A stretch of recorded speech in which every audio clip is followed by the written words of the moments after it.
Okay. I'd like to call the meeting to order and advise that this meeting is being video recorded and live streamed. I ask if there's a disclosure of interest to this public meeting. As there is none, I have a resolution that's been moved and seconded to adopt the agenda as presented. Any discussion? All in favor? Opposed? Carried. We now ask the clerk to read the procedures for the public meeting.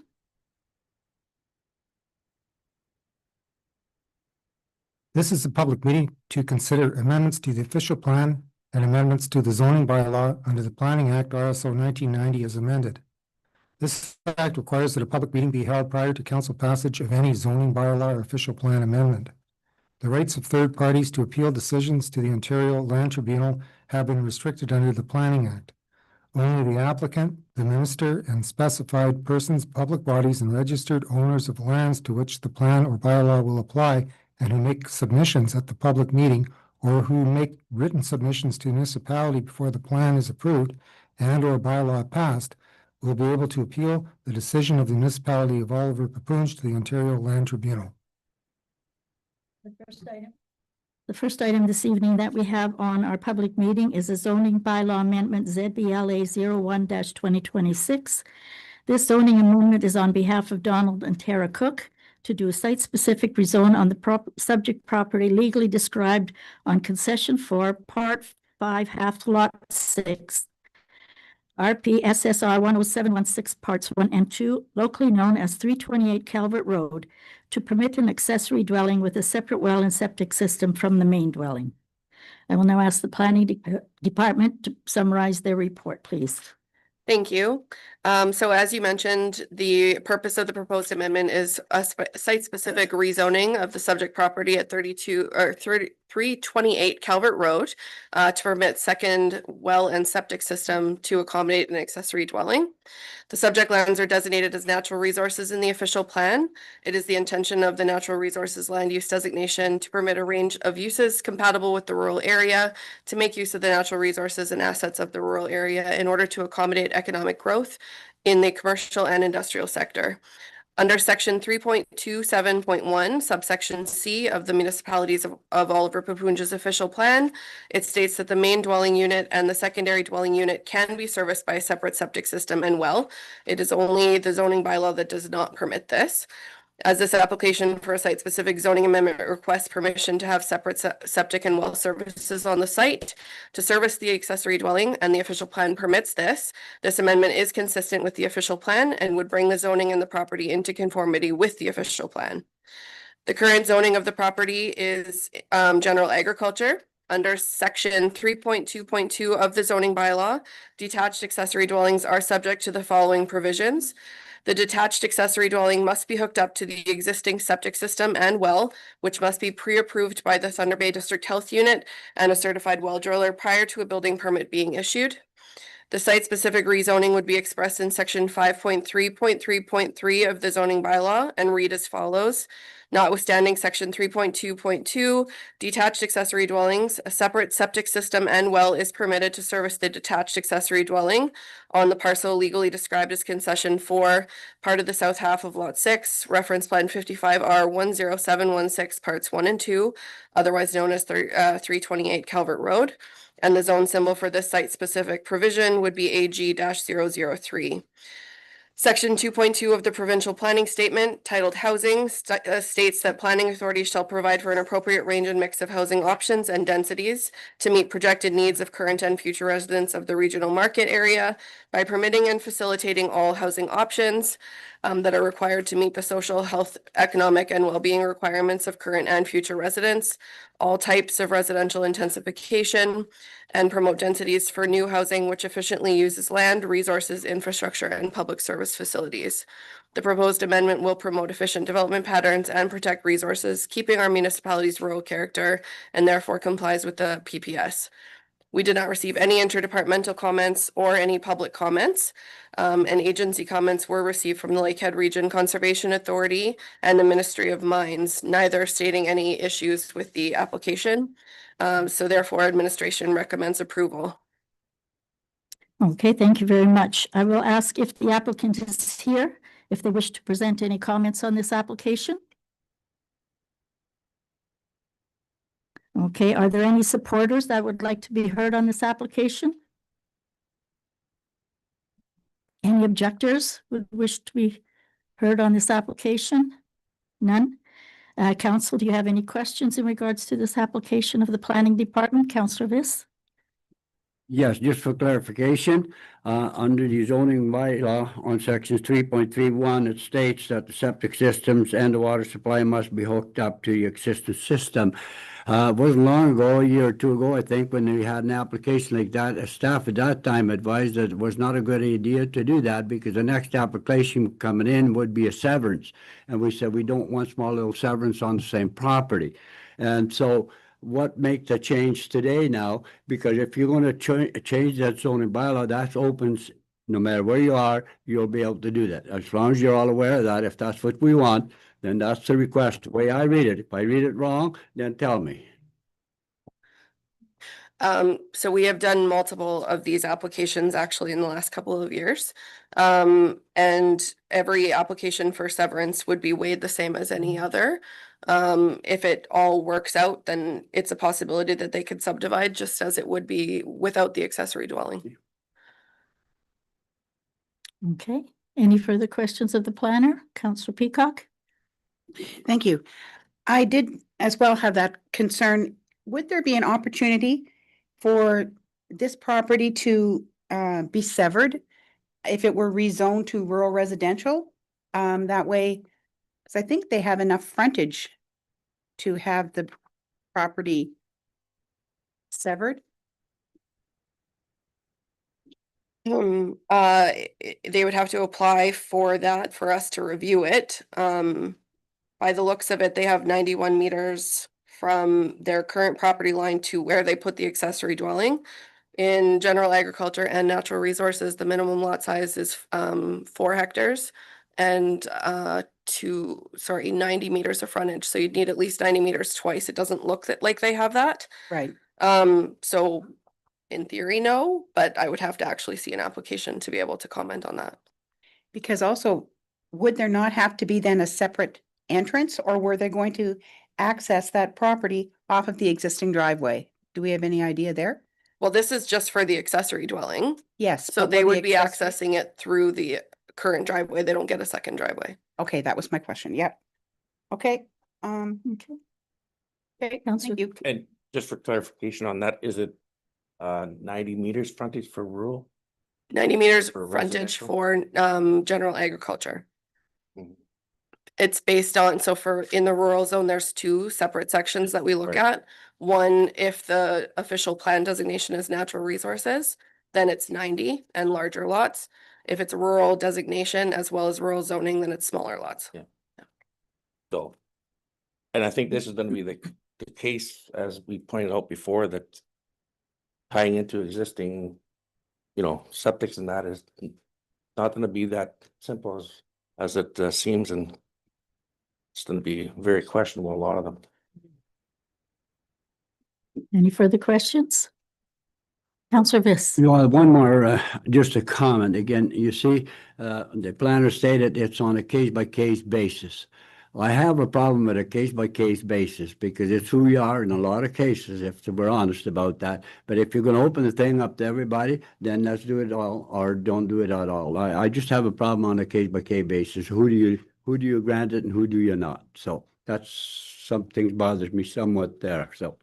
Okay, I just would like to clarify from the planner, the official plan says you can.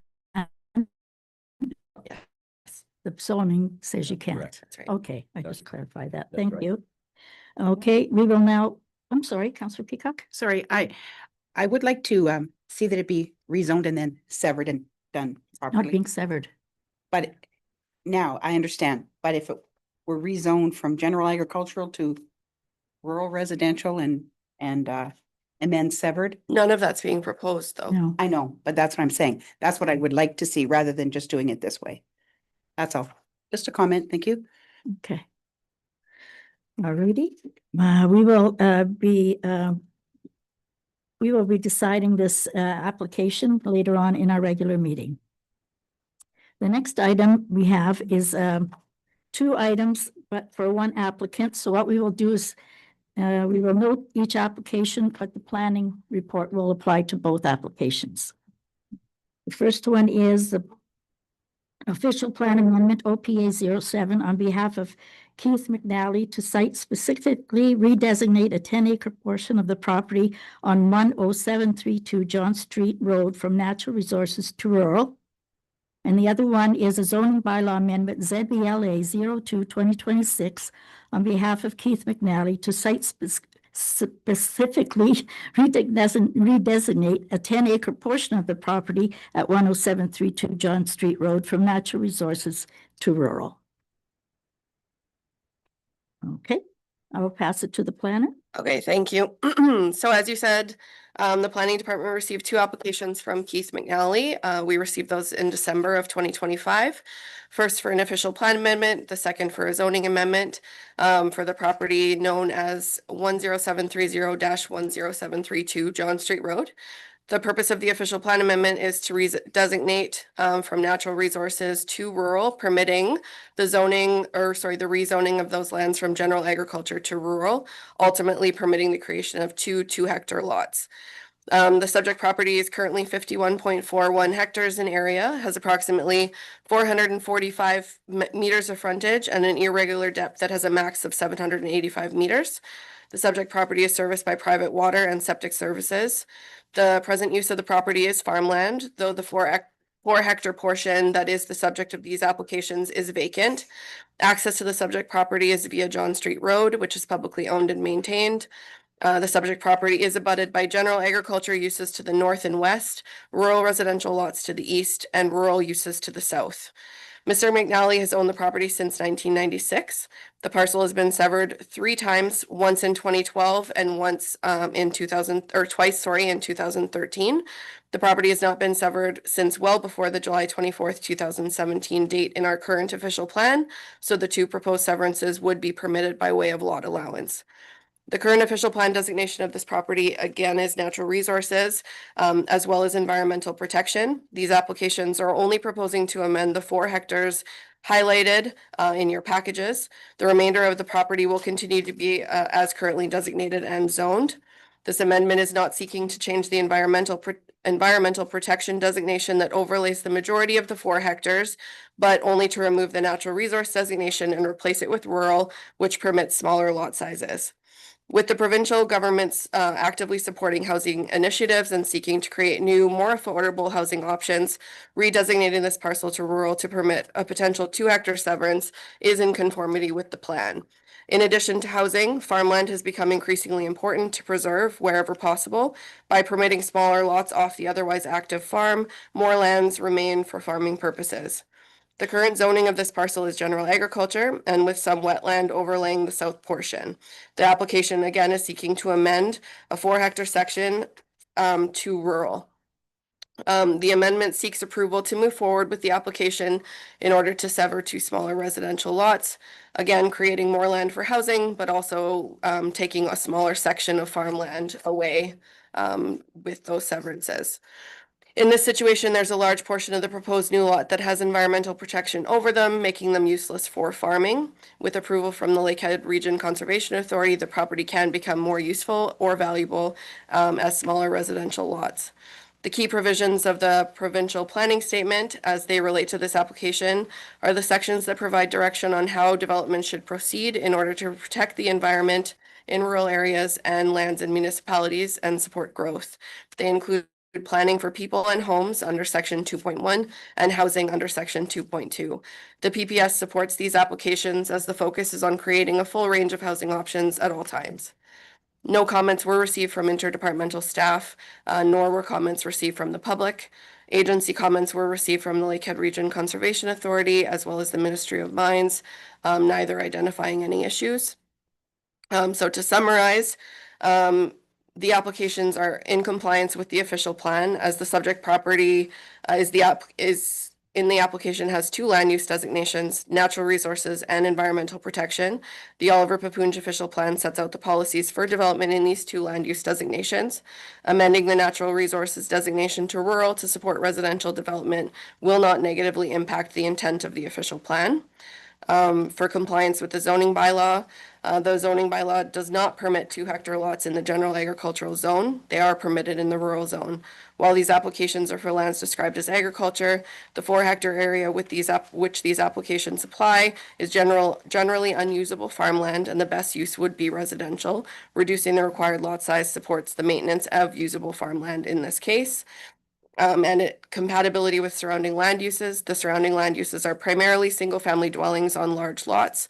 There is a mixture of farm and residential lots existing in the area. New residential development is compatible with the existing development of the area. So again, staff recommends approval on both the official plan amendment and the zoning bylaw amendment. Thank you.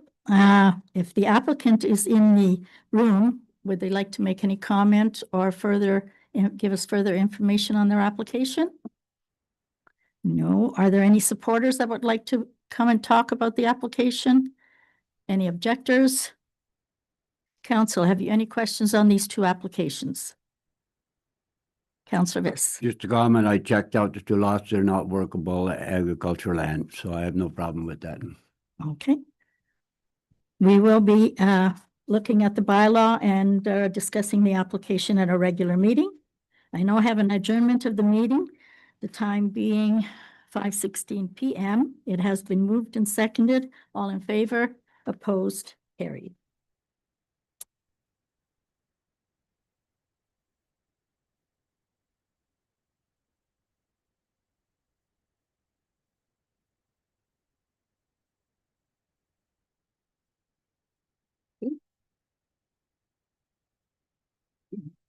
Before we begin our regular council meeting, I would ask anyone who has not signed in when they came in, when you leave, please sign so that it could be recorded that you were at this meeting. Thank you. I would like to advise the meetings being video recorded and live streamed. Ask if there's a disclosure of interest. As there is none, I have an adoption of the agenda. It has been moved and seconded with the following additions. A municipal property restoration project, Burr Oak, additional information from Jessica Westbrook entitled Stanley Burr Oak Threatened, and reports of municipal officers, which is report 2026-26 contributions to rural 60+. Any further discussion or additions? All in favor? Opposed? Carried. The first item we have is Germain Road and Corporate Report 2026.01, and Jessica is invited to come forward.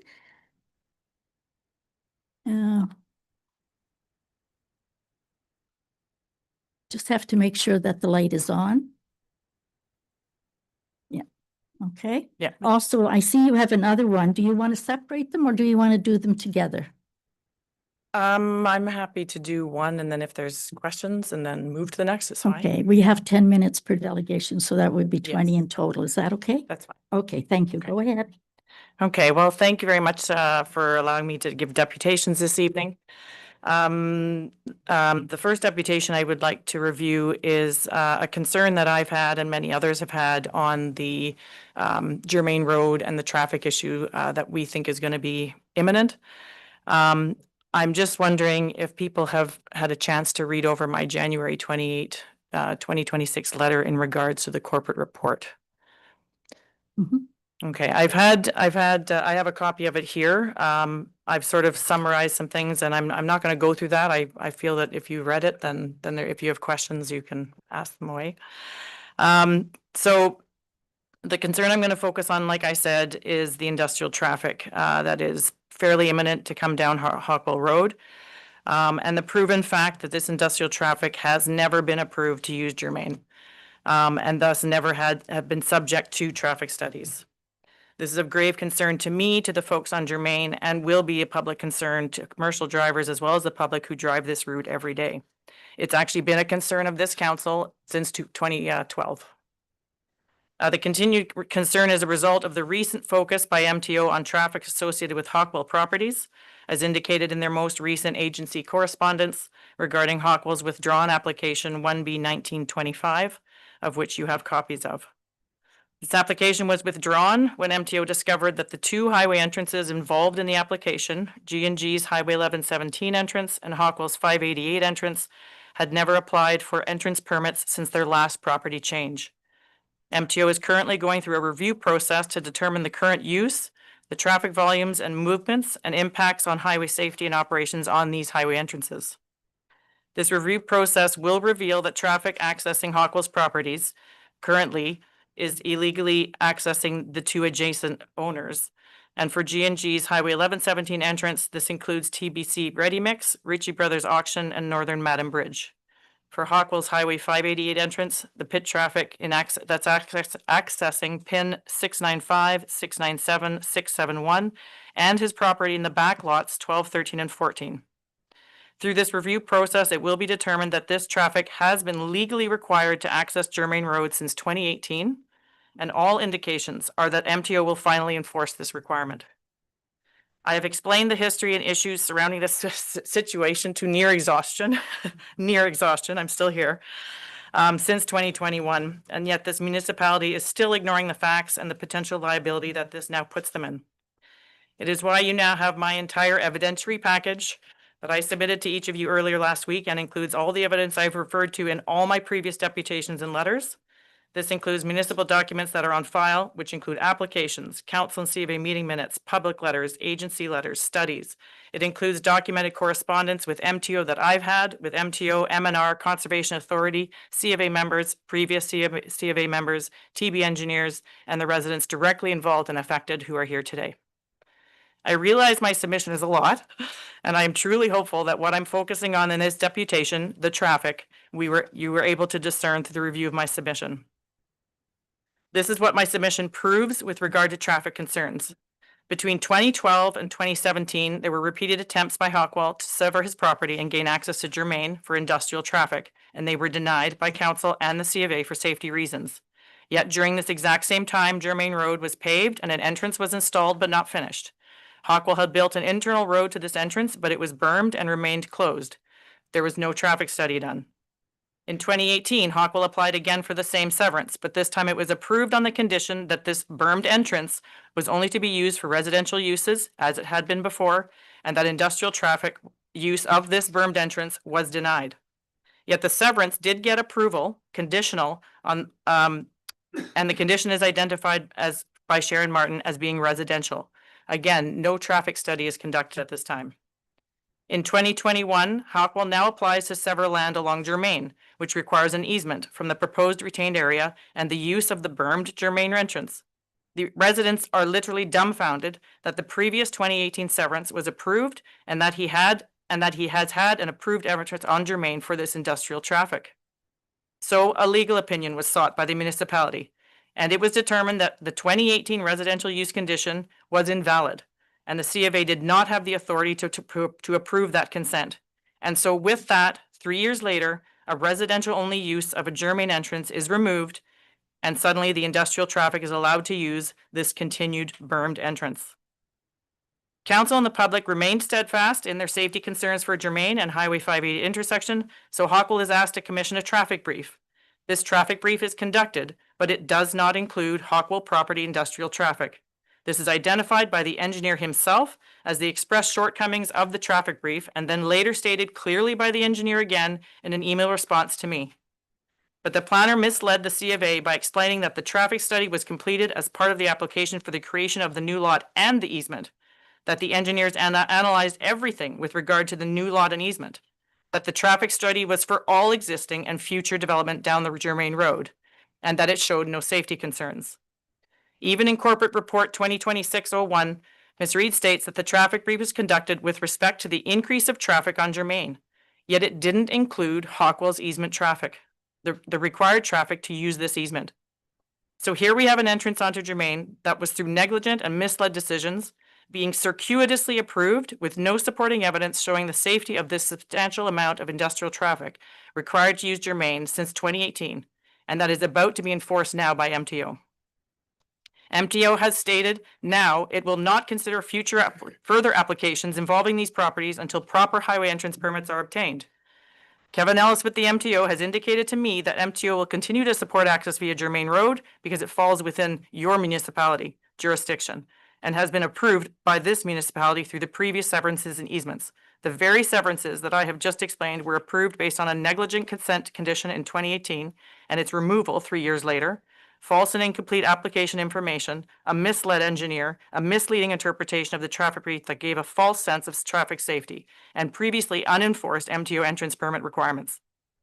MTO is finally going to enforce what they have highlighted in every agency response for every previous Hawkwell severance, that Hawkwell property traffic in these PIN areas and the backlots 12, 13, and 14 will be enforced through Germain Road. And currently, MTO will be able to enforce this without a traffic brief or study because the Hawkwell Germain entrance is under municipal jurisdiction and the municipality approved it. This will leave the municipality and the MTO with a dangerous situation. An intersection with an 80-kilometer-hour blind corner on a hill with slow, heavy, and long vehicles will be turning with no assessment on its safe access and egress.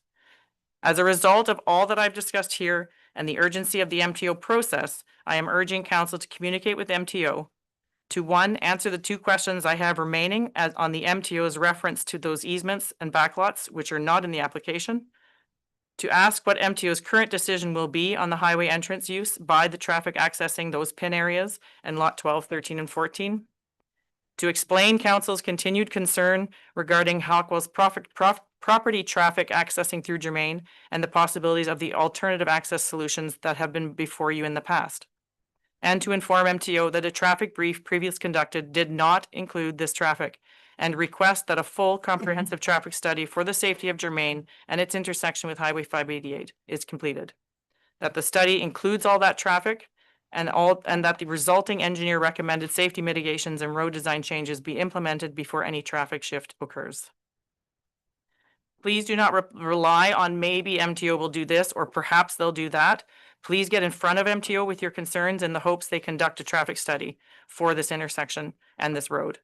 Because as of right now, they are poised to enforce this, and the municipality is the one who approved with no supporting evidence to a dangerous situation. There is the other concern I have brought up in my previous letters, and it is based on a greater issue around the planning processes in this municipality. And my respectful request that council reviews this municipality's planning application and approval process based on the information I've provided in my January 8, 2026 response to your corporate report and my complete evidentiary package with a view at preventing negligent, misguided planning rationales and decisions and the confusion that arises from incomplete applications and inaccurate information, which has misled decision makers and continues to adversely affect all those involved. Planning decisions by yourselves and by the C of A are only as sound as the information and the analysis upon which they are based. If approvals and studies relied on are incomplete, inaccurate, or evolving, or there's evolving information, particularly with respect to access, traffic impacts, and public safety, then it is both reasonable and appropriate to revisit those matters and to question whether appropriate scrutiny and follow-up occurred at the time of approval, and if further studies are warranted. The existence of prior consent approvals, including those upheld by the OLT, does not necessarily indicate that such decisions were made on the basis of full, accurate, or properly vetted information. The absence of a finding by the OLT or a comment from senior administration does not in and of itself establish that applications were processed in accordance with statutory obligations, professional standards, or sound planning practice. Moreover, the absence of a finding of negligence by administration or the OLT does not equate to the confirmation that the planning rationale was comprehensive or that all relevant impacts were fully assessed. The concern I'm raising is whether material errors, omissions, or planning justification failures to follow through on an approval condition has occurred, specifically where those failures have resulted in ongoing safety risks and adverse impacts on adjacent landowners. Ongoing questioning is not an exercise in revisiting settled decisions, but a necessary step, I believe, in ensuring that the municipality's planning framework continues to align with good planning principles, public safety obligations, and the public interest. Wayne Hanchard suggested that if council believes an investigation is warranted after reviewing my information, that you hire an independent certified planner to do the investigation. I respectfully ask that council makes this decision after they've taken the necessary time to thoroughly review my submissions. So as a recap, first and foremost, please get in touch with the Ministry of Transportation regarding Hockwell's property traffic and Germain Road. And then the continued reviewing of my binder and the planning issues I highlight throughout. Recognizing the extent of my submission, I would be more than happy to sit down with council members and our staff to review my material to have a more wholesome discussion. Thank you very much. And you now have another presentation? No one has questions? No, this is a deputation. Okay. Administration will respond with a report at the next meeting. Okay, What's the March? Which was the date of the meeting? Yeah. March 10th, we will have a Okay. report. Okay, okay. go again. My second deputation is in regards to the Bur Oak, which I have been before you, some of you, before to continue protecting. So Hockwell is selling his property in lots 12, 13, and 14, and as such is being required by the MNR to rehabilitate as per the aggregate site plan. In lot 12, Hockwell has excavated a substantial portion of the municipal railway land along the municipality's northern boundary from the Pineview Road allowance west to the Hearthstone Bridge. This excavation remains unremediated. It also includes the amount Hockwell did not return after his company breached the municipal property through to Hearthstone Road in 2002. As a result of this theft, a steep excavation face remains on municipal property with no charges laid and no remedial requirement to replace the removed gravel. In 2002, the municipality charged Hockwell with violating their zoning bylaw for excavating gravel off his own property within lot 12, which was and still is zoned rural, not extractive. At that time in 2002, a citizen group fought to have the breached section returned. There was an agreement made between Hockwell and the municipality to return it to an agreed upon height, width, and 3-to-1 slope back into the Hockwell property, but it was only partially returned. And the agreement didn't include the more extensive amount removed along the entire length of the municipal property. In all the 2002-2003 documentation, including the legal proceedings and news coverage regarding this breach, which I have sent to council in preparation of this deputation, the municipal property was only ever referred to as the berm and referenced as actually being part of Hockwell's property and part of Hockwell's gravel pit operations. In one of these documents, a 2002 letter from Mr. Hockwell to Sharon Martin, he states, "We are committed to work with the municipality of Oliver Papoonge and its residents regarding the berm on our property," referring to his own. "We are prepared to temporarily rebuild the berm where we have broken through next to Hearthstone Road." It was never indicated in any of the court proceedings that I have on file that this was actually theft of municipal property, and Hockwell was never formally charged with theft or ordered to return all the municipal property he took. In 2016, myself and the Project Bur Oak Citizen Group saved this municipal property from being traded to Hockwell, which was being considered, according to Mayor Klusterhaus in the T-Bay Newswatch article, to help Hockwell remediate part of an adjacent gravel pit that's no longer in operation, and that otherwise the company would have to bring in material from another location to carry out the remediation. It was also going to allow Hockwell to knock down the municipal property in Bur Oak and the hill to deal with the substantial excavation phase his company created on the municipal property. During the 2016 council meeting, it was stated that Mr. Hockwell was litigated against for theft of the municipal property, but that it was thrown out for lack of evidence. Mr. Hanchard confirmed this in a letter to me on January 2017, stating that this information was exactly that 15 or so years in prior, for the aggregate he took from the railway land, and the presiding judge dismissed the case due to lack of evidence. And yet the 2003 court's documents I have now provided council indicates the lack of evidence was in regard to Hockwell's property and his legal non-conforming defense claim that extraction had occurred on his property in the past, and therefore he could continue extracting in contravention of the pits and quarries laws and the municipal rural designated zoning for his property. And I question lack of evidence. Land surveys are clear boundary indicators, and what has been removed is extremely clear and extensive. On November 30, 2020, when Hockwell Construction was extracting once again from the municipal property, it was reported to MNR and Mr. Bowles, and Mr. Hockwell was ordered by MNR to cease operations, return the municipal aggregate, and legally survey his property and permanently identify his boundary and site plan 15-meter setback where no operations are even permitted. Now, even though these property markers, flags, and painted rocks that were well within the area excavated are no longer visible, council can still see for themselves the extent of what's been taken with a site visit and another survey. Hockwell needs to be held accountable for the extent of the trespass and theft of the property before leaving the area, and the problem is back in the hands of the municipality, a future owner, and the concerned citizens. Myself and over 60+ project supporters in the Stanley community and the Thunder Bay region want the municipality to ensure the entire railway property gravel is returned to its former height, width, and length with the legally required safe 3-to-1 setback slope from the property boundary down into his pit area, as required by the Aggregate Act, the PPS, the OP official plan, and in fact, the criminal code.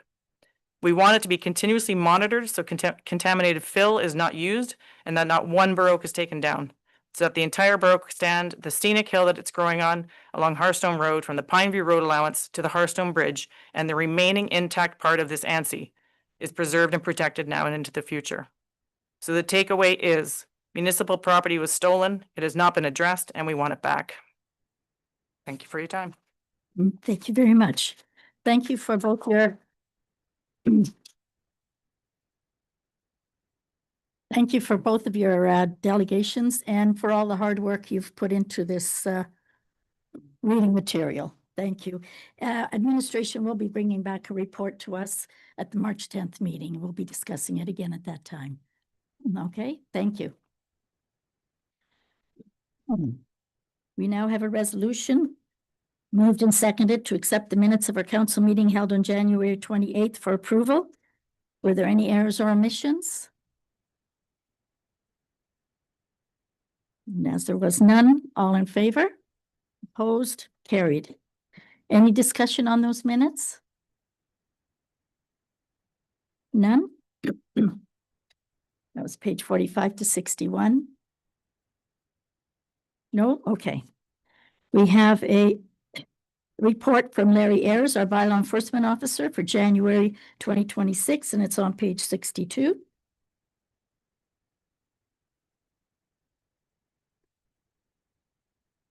No, 62.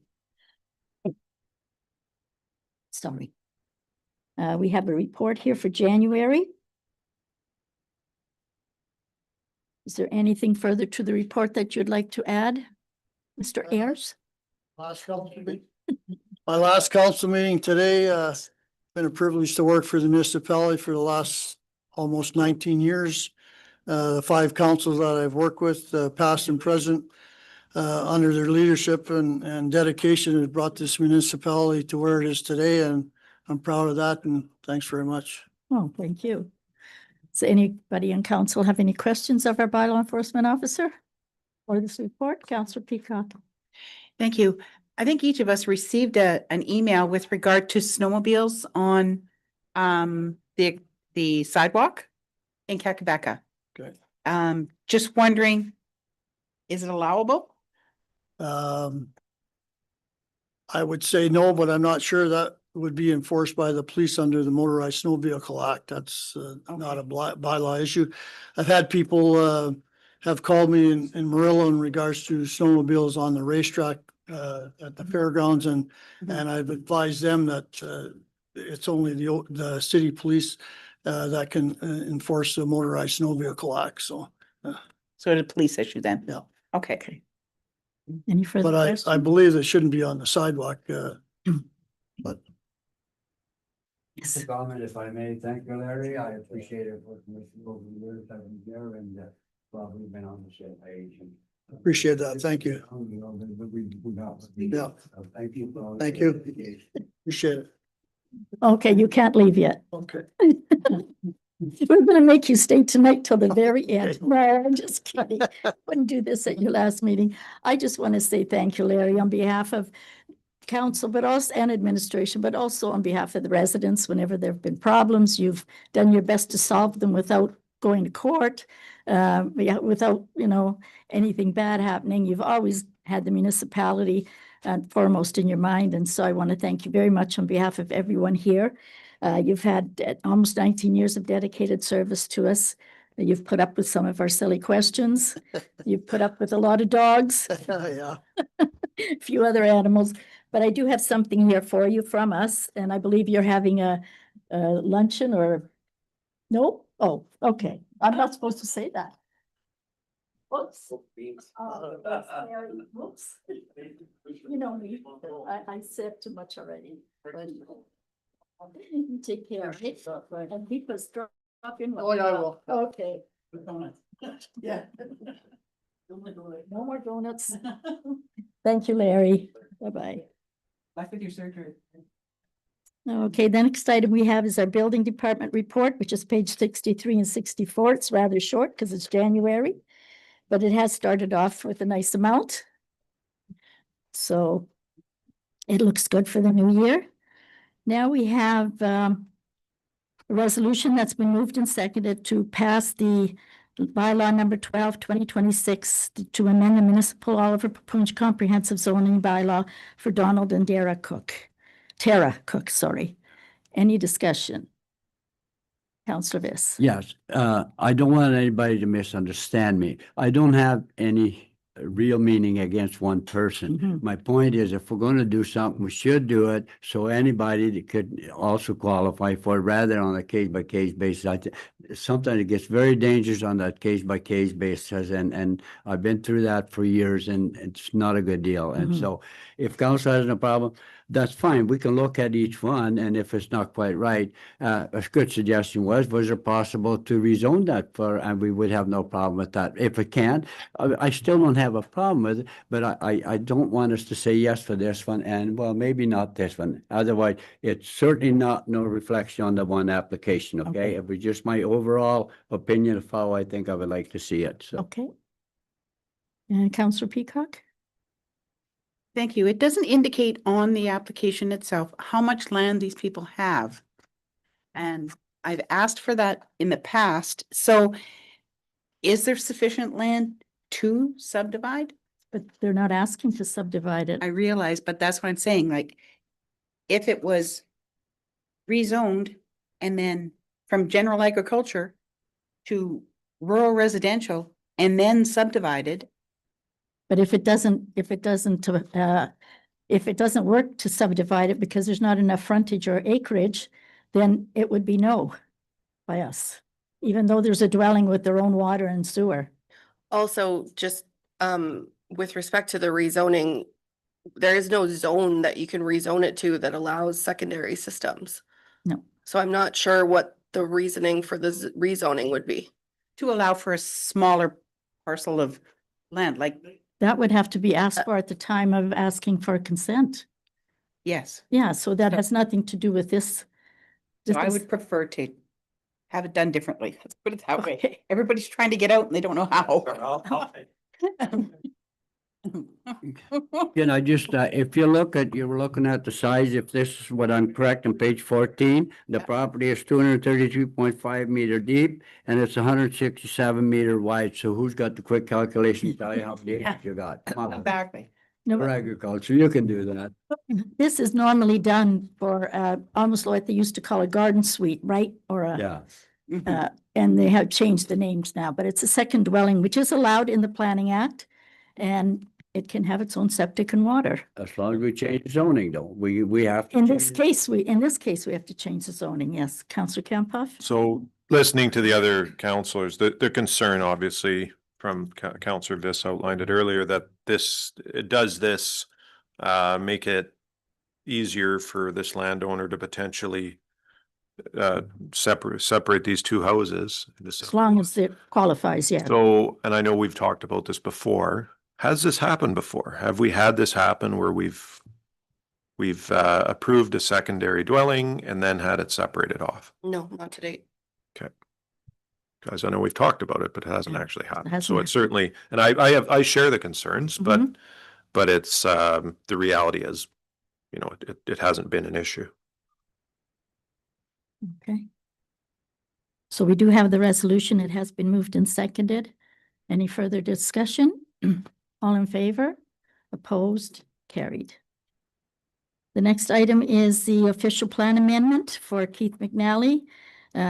Its resolution has been moved and seconded to adopt the official plan amendment in regards to his property. It's now open for discussion. Oh, yes, Councillor Campoff? So I just would like to note, Councillor Viss mentioned that he had traveled by the property myself today on the way to the landfill site, familiar with that area. I think your assessment was that it would never be useful for agriculture. Unless you tile it. Yeah, but I mean, it could be useful for, I'm not opposed to the application, but there certainly would be a potential to use it for agriculture if people put the To amount of tiling, effort yeah. into it. Yeah. You're right. So, Okay, any further discussion? I'll call a vote. All in favor? Opposed? Carried. And second to that, we have the resolution moved and seconded to authorize the passing of the zoning bylaw on the same property of Keith McNally. Any further discussion? All in favor? Opposed? Carried. On page 83. We now have a Committee of Adjustment application that'll be coming to the committee in their next meeting, I believe. And they are looking for a comment from the council. It's on behalf of Kevin Monteith, Premier Used Trucks Parts, for a proposed lot addition. We have the application in front of us, if you'd like to review it a bit, or Sure. So, as council is aware, there is a future subdivision that we're hoping to see go into this property. The purpose of this lot addition is so that half of a future road is transferred over to that parcel. Okay. So that in essence, the Monteith property would have frontage on a maintained road should that subdivision go through and be approved. okay. Okay. I noticed it was not a very big piece, so I was. So it's very small. It's half of a road. That's right. Yeah. Yeah, Okay. okay. Any concerns? Anything, Councillor Peacock? Thank you. I do have a number of concerns with regard to this application. Is the property owned by Premier Used Truck or is it owned by Monteith? It shows the address as 3250 Highway 130, which is our address. Is the property to who the land is being conveyed to, is it Mr. DiMichele or is it a numbered company? As well, it says describe any existing easements or restrictive covenants subject on the subject land. Well, in 2022, an agreement was approved by the municipality to allow for access for the racetrack to that same land. And there is a legal document signed by previous council members to allow for this. And it says to get out of the agreement, this agreement is renewed every November. And they need 30 days notice if they're going to get out of this agreement. It doesn't indicate on this application that there is an agreement with regard to easement on pertaining to this same parcel of land, because it's the same legal description as it shows on the application. Once again, the physical address shows the municipal office. It's not.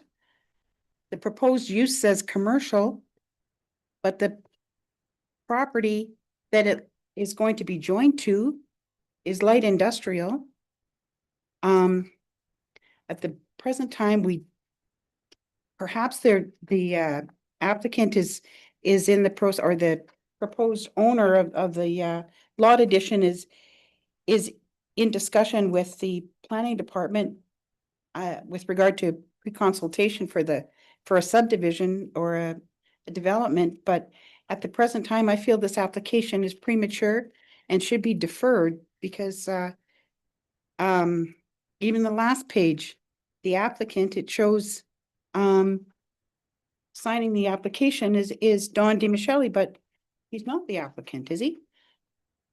So I just find too many questionable things, same as on the map that he provided. It says that it's Cooper Road, but this is our driveway. It's not Cooper Road at the present time anyways. We haven't extended Cooper Road to the best of my knowledge, so I would like to see this application reviewed and deferred at the present time. Those are my comments. Thank you. Any further questions or comments on the application? No. So, what we are now doing is deciding what our comments are going to be. We have said that, comments were no concerns, but have we got another concern we'd like to have added as a council, or we are still with the no concerns?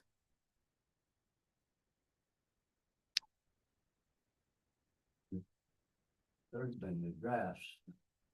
By Councilor Peacock, so I didn't pick up on that, but that's very true. 3250, that's us. That's not that property.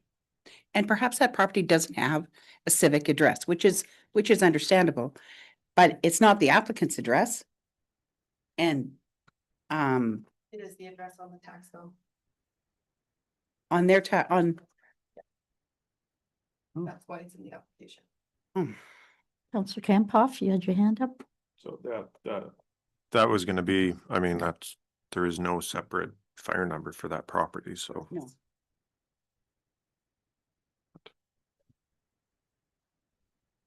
Not in our municipal. There's a fire number at the end of the driveway. Okay, so we Yeah, have, I mean, materially though, does that matter? no, Like, we know where the property is. yes. We don't have a concern. If we don't have a concern with this, that doesn't really matter. Oh, that's To me, it right. doesn't matter. I get it, that, you know, but this, ultimately, we don't make the decision on this. We're just commenting on it. Yes, I mean, I think we could comment on it that we're concerned there may be some discrepancy between, you know, because it isn't super clear. But does it really matter also if it's owned in one name or another name, it's the same person, so.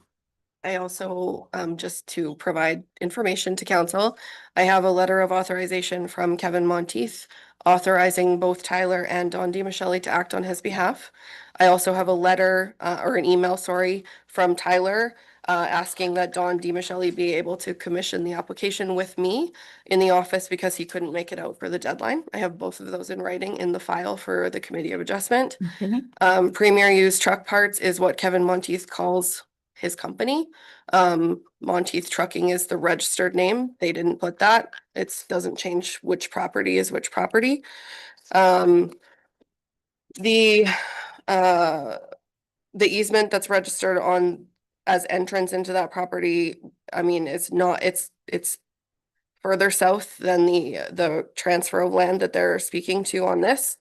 And as far as the subdivision moving forward, it cannot move forward unless this piece of land is transferred, as the M plan would require to be including that parcel. right. This is just to make sure the other one can be done, yes. Mayor Lucy, in light of that, the information we just received, if the tax bill stated that it's 3250 highway, then that's what it is. And if we got letters on file that identify these people that are on here, I have no objection to the lot So of we this. have no concern. I have no concern, but maybe somebody else does. I don't, if with all that information we got now, I think then we're satisfied. So I will just ask council if they would like their comments to be no concerns. Those in favor of that? No concerns? No concerns. No concerns, yes.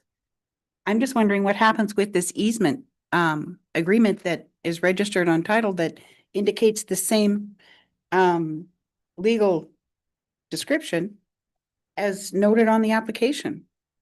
Is it going to affect because this agreement is to allow the racetrack people to use the Monteith property for parking, Right. and they have to go across the municipal land to Mhm. get there.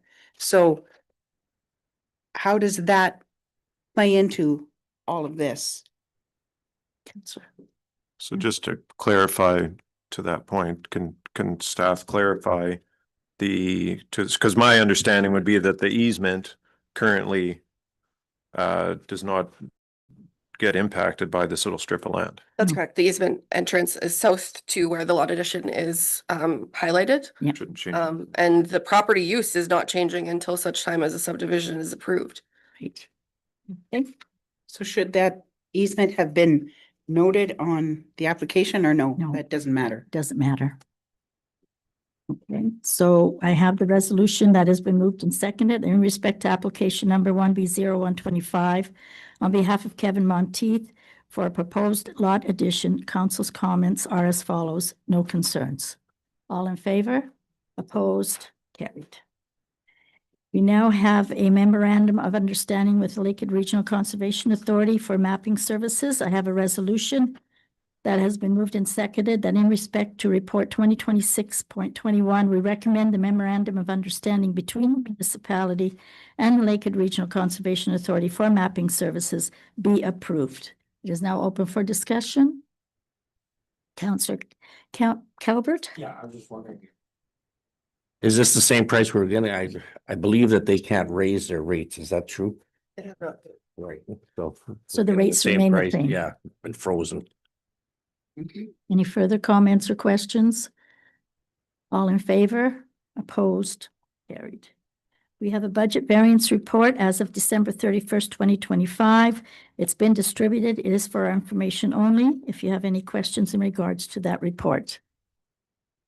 Treasurer's here. Councillor Peacock? Thank you. Just a question. Did we get a confirmation on police costs from the city yet? We have not received a confirmation for the 2026 police amounts. Part of it is they just, as you know, recently completed the budget. The other part of it is that they are still negotiating with their police union. And so there will be wage adjustments going back to perhaps a couple of years that will be we'll have to pay for in the year. So we did add extra to the estimate to account for that, but yeah. Councillor Kamphoff? So I was reading a little bit of stuff about the city budget, and they're talking about potential increase because of the police. So where is our contract at right now, and do we just get the same increase that the city does? How does that work? No, we don't actually get the same increase as the city. Our police costs are driven primarily by the cost to maintain the staffing at the Murillo station. So it'll be driven primarily by whatever the wage increase is, as well as we do have some overhead costs, and we also have vehicle costs that we pay for. But overall, we're not the 9.1. My understanding was largely driven by hiring extra officers, and we're not hiring extra officers. So that's those costs are Should be less than that. we should be hopefully be less than that. Yeah. The contract, yeah, when we negotiated the contract, the only thing that could affect the cost of the contract is a union agreement change. And every so many years, we buy a new vehicle. And that's spread out over the years. So that's the only reason it could increase. Yeah, I think we're scheduled for a new vehicle next year, if I'm Yeah. not mistaken. But on the bright side, we do get the old vehicle, which was a new in our contract. So Yes, Councillor Peacock? Thank you. With last year's budget, council approved a resolution to have summer students. But the wages for the summer students were to come out of reserve because there was no grant available for any of them. I see now we have a number of students positions posted. And are we applying for any grants at the present time that could help with that, or are we going to be in the same situation?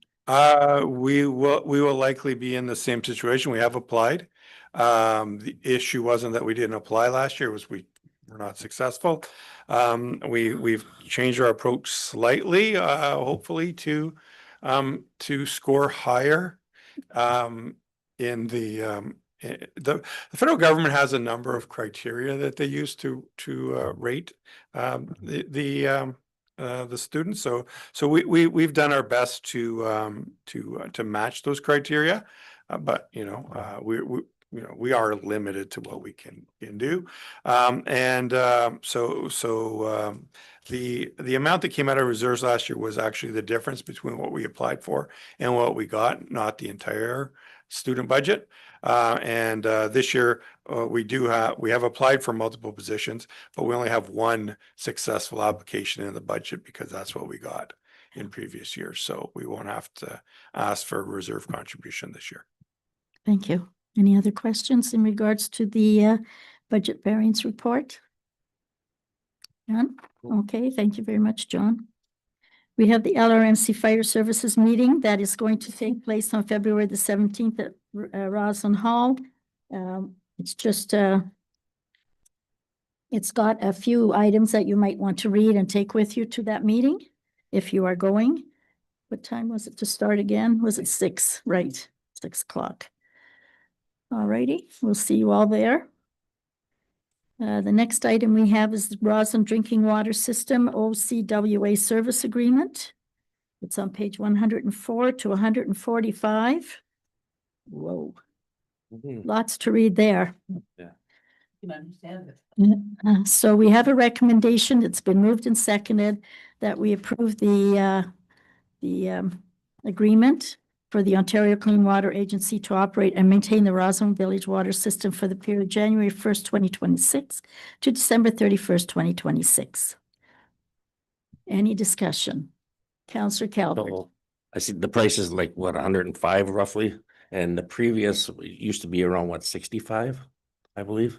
They've gone from about 60 to 85, and now this year they're estimating about 105. Yeah, so it's gone up to So like, they've gone up substantially over the last few years. But I don't see an alternative. no, I'm just saying We there. don't have an alternative, no. Price of pit. Councillor Yeah, so that was gonna be, there is, I mean, they're not the only people that can maintain and run a water system. I know, They might be the only people Yeah. available to us, but we well, I, can't do yeah, it. because I know before we started with them, we did send it out to tenders and everybody else was, Way I mean, substantially higher than what Yes. they were. Yeah, higher. They were a good fit, but. yeah. But we can put it in our budget and, or sorry, in our to-do list and look for next year. Yeah. Mhm. So. Yes. Any further discussion? Oh, Councillor But, Calvert? yeah, the other obvious option would be that we train staff to do the job, which I don't have no idea whether that would be cheaper or not, but Well, I um, think 85,000, that's about the wage, and then you have to have whatever, a vehicle and all well, that. there's a lot of other costs Yes. involved with it also. So, but so this is just a 1-year agreement though. Yeah, Okay. if we were to train an existing staff member to do it, Mhm. potentially it could be cheaper. If we identified an existing staff member who had the time in his day to do that. Wayne but put his hand. It says no. There's something to really take into account though, when you're talking about water operators. It's a very specialized field and you need a lot of backroom support to do it. Companies like Aqua, they have a bunch of engineers and water chemists and all those kinds of people in their office that support those guys in the field. We wouldn't have that. Yeah. You can get a guy to have the OET, but you have to do all these other things, your drinking water quality management program. There's a lot of different rigmarole. You need the back office arm strength to push it. So that's our big problem there. Councillor Peacock? Director of Operations isn't here this evening, but I'm just wondering, is there a light at the end of the tunnel? Are we getting any closer to the issue that we've had with the water system? Oh, the arsenic? Yes. I have no idea. Okay. So, Oh. unless he's Oh. talked to Wayne about it. I have tidbits. Yes, They are over there right now. testing. The testing is done. They're Okay. putting the little parts in, et cetera, to get the new plant running. Okay. So So it's it's in moving process, but it's Yeah. they're taking some time, yeah. Yes, it is. Okay. So we have the resolution. It's been moved and seconded. Any further discussion? All in favor? Opposed? Carried. The next item we have is a resolution moved and seconded in respect to 144 Berry Drive. It's a lease agreement between Tanner Contracting and HDD Services Limited and the municipality to rent 144 Berry Drive property. It has been moved and seconded. It's open for discussion. Any discussion? All in favor? Opposed? Carried. We have an addition here, and that was contributions to Rural 60 Plus. Rural 60 Plus applies for a grant every year to the province for financial assistance so they can stay open. And one of the parts of the application, it required that there's to be any contribution in any, either money-wise or in kind. We have always gone with the in kind, and that's snow removal, gravel, you know, working a little bit on the parking lot in the summer, and them not having to pay their property tax, which is approximately $4,000. So they require this letter, which will be made up after this resolution has been hopefully approved, and that has to go to the provincial government to prove that the municipality is contributing to their existence. I think this year it comes in total $15,000. It's not, does not always happen. If we don't have a lot of snow or anything like that, it'll be lower, but that's what we have budgeted. Any questions? Yes. Mayor Lucia, but I believe there is a policy, if that's what you want to call it, from the province stating that we have to give percentage of their operating costs. That's an automatic standard. I have that agreement in my Yes. attachment. That applies to anyone. We are a little different because we were open 2007 and 8. We have to go by that year. If we had to go by 20%, we'd have to give them an awful lot more money. Okay. Well, Okay, so- whatever, there's an agreement in place. We have no choice. We have to approve We this. have to, yes. Well, and if we want to keep Roll 60 open, then we must do That's this as right. well. Yes. So just curious, because I'm not allowed to go there. So what, not for a while. What is the source of the rest of their funding? They have requested 55,000 this year from the province. Included in that would be the 15,000 in kind from the municipality. And the rest of it comes from having people pay to carve their things or do whatever they do. And we do rent out the main body of the building to people for groups for meetings. Some Christmas family, Christmas dinners, that type of thing. Mhm. Yeah. Good. Okay, so the resolution has been moved and seconded. Any further discussion? All in favor? Opposed? Carried. We have reports of committees. Lakehead Regional Conservation Authority, Lakehead Regional Conservation Authority twice, and the Lakehead Rural Municipal Coalition. Yes. Mayor Lucia, just on this here with the Lakehead Region Conservation, if you look on page 175, it says the board recommends the Lakehead Region Conservation Authority form the 8th Regional Conservation Authority of Northwestern Ontario Regional Conservation Authority. Do they need our support, or should we not be supporting that? We did support to the tune that we That was- would not. That was kind of implied during our support. Oh, that- okay, yeah, so we this assume is- that's what we're saying. Yeah. Yeah, we did send that. Yeah, but not we did it. particular like this just circled it right out that they call it region. In our comments, we said that as Oh, well. okay, then that's Separate fine. region. Yeah, there, yes, Councillor. Just a question for our rep on the Conservation Authority Board. I'm guessing, I know what the answer is, but I'll ask anyways. Any news on that? Nothing yet. Okay. Kind of. But hopefully. It would only make sense if you were abutting each other, Mhm. right? Yeah. I mean, when you're thousands of miles away from each other, it makes no Well, sense at all. And I'll say, and the person they assigned to do all that, like that, we had that meeting with him and he was very positive on our stance. And he's heading it, so. Good.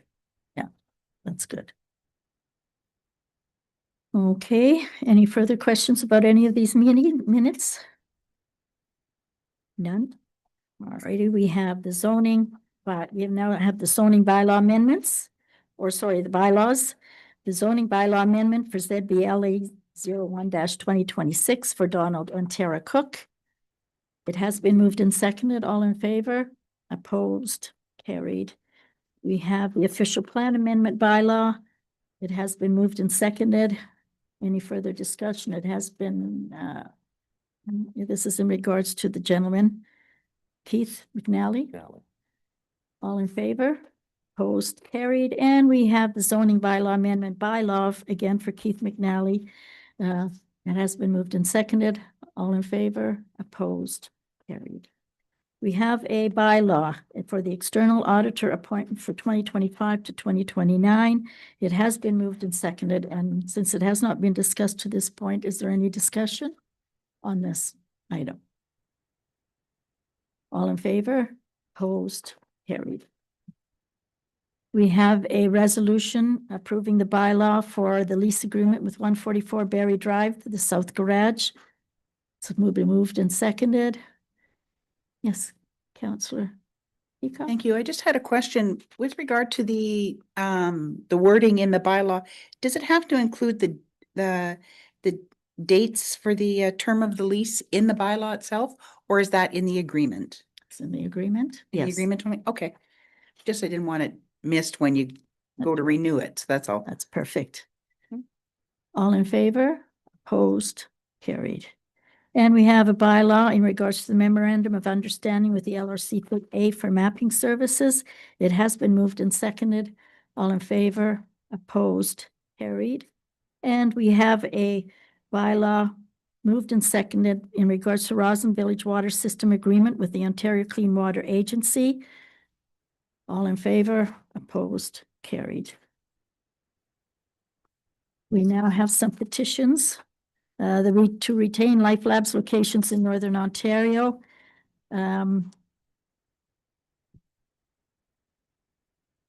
Are we in favor of this?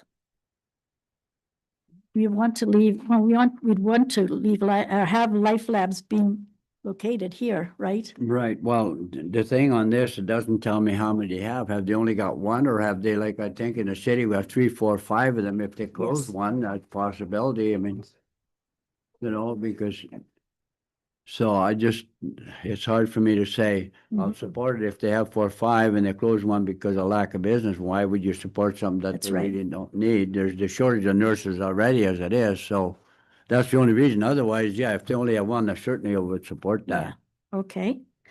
And then we have Omer's Bill 68 municipal resolution. All in favor of just, yes. Yeah, are Councillor? you talking about this, that contained in Bill 68? Is that Yes. what you're talking about? Well, I don't know what OMERS has or what it does to them. I guess staff should be telling us, is this a good thing that change they're looking at, because it's their pension, so it's not mine, so. Yes. Wayne? There was a study done, the provincial government hired a consultant to take a look at the governance of OMERS. Right now, they have 2 boards. They have a board that's made up of the kind of the administrative board, and then there's a kind of a sponsor board. So they've got 2 boards, and the report came out and said they're kind of conflicting mandates and they're duplicating a lot of work, et cetera. So the idea is to collapse the 2 boards into one. Okay. And some municipalities and some stakeholders are thinking that they should maintain the 2 boards.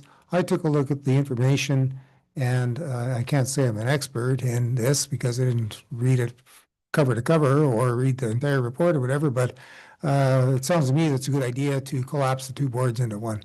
So I wouldn't support this. Okay, that's all we need to hear, so that's fine. Okay. So this one.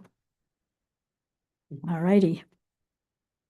We have petitions and communications. We have a message from Chief Darcy Fleury, NOMA, the Ontario Ring of Fire Transmission Line announcement, AMO policy update, Roma annual conference, a letter from Sam Osterhoff, the Associate Ministry of Health and Energy, which was a very interesting meeting, was a nice meeting that we had with them in Toronto, and the Planning Act new and amending resolutions. Some more surprises? No? Okay, then we're all right. Any new business, Councillor Calvert? The only thing I just hear about the SAS double MAA, they're pulling in and they have a waiting list of kids to play bowling and roll. It's good. Yeah. Yeah, unreal. Yes, I know there's always tons of vehicles there all the time in baseball season. Wish our public works guy was here because I think we need another diamond. Well, it's not summer yet. Councillor Viss? Here's one question to that, Dan. I seen that too, and I said unbelievable because it's online. What happens if we have some of our rural municipality people that fail to do that? Are they out? Yep. That's the only concern I have with that by doing online, because you can be wherever. And it's okay as a full, but it's intended for our proposed rural area. Mhm. That's my point, and I think you agree to that. I mean, there's no doubt about that, so. So maybe whoever the committee is, what could say, if you ever see a family that failed to register, please try and fit them in there somehow, okay? So, okay. Councillor Campoff, nothing? Councillor Feedlock? Thank you. As usual, I have a couple of things. First of all, I'd like to acknowledge the Koenig family. Excuse me, Mickey passed away last week, and it was the family's donation of land that allowed this municipality to have the Intola Fire Hall. And we wouldn't be where we are without them, so anyways, thank you to the Koenig family. Okay, moving on. Do we have an update on the Fire Hall Committee for Roslyn at all? Or how does that work? Nothing to date. I've got just too many things on my plate, so. Okay. When we registered with LAS for purchasing, is that an annual agreement? Or is that once you're registered, you don't have to go back in again?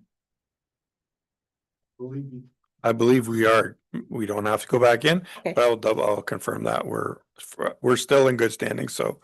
And I don't believe we did anything to extend it, so. Okay. Election voter list, can residents verify any of their information yet, or what is the status of that? No. It's coming, okay? Yeah, they usually announce it with contact information that, Yeah. so you can check. Make sure the link is there.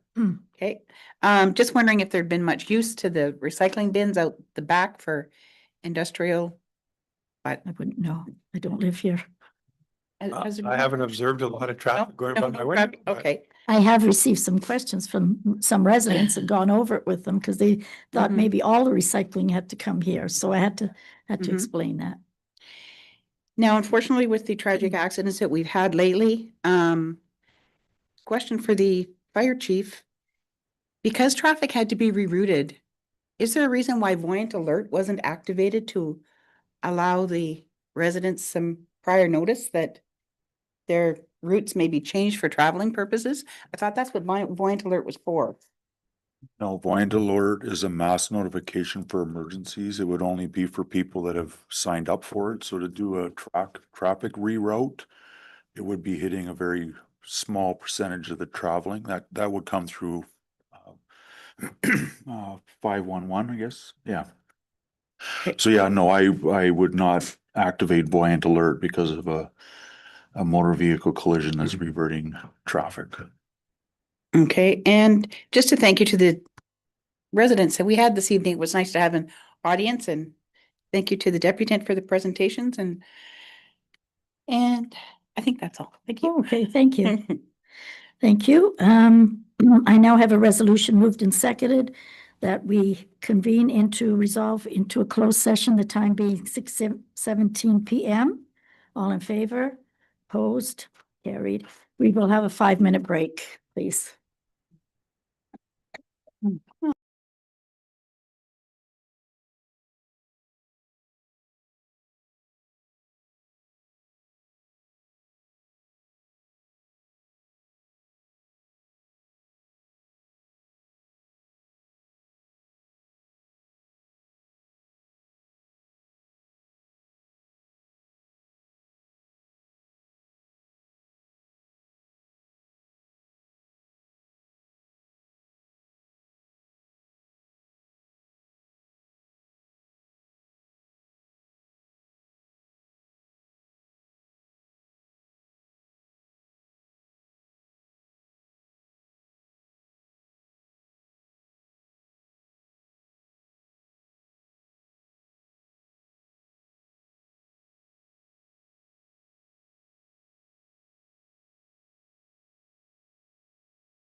sorry.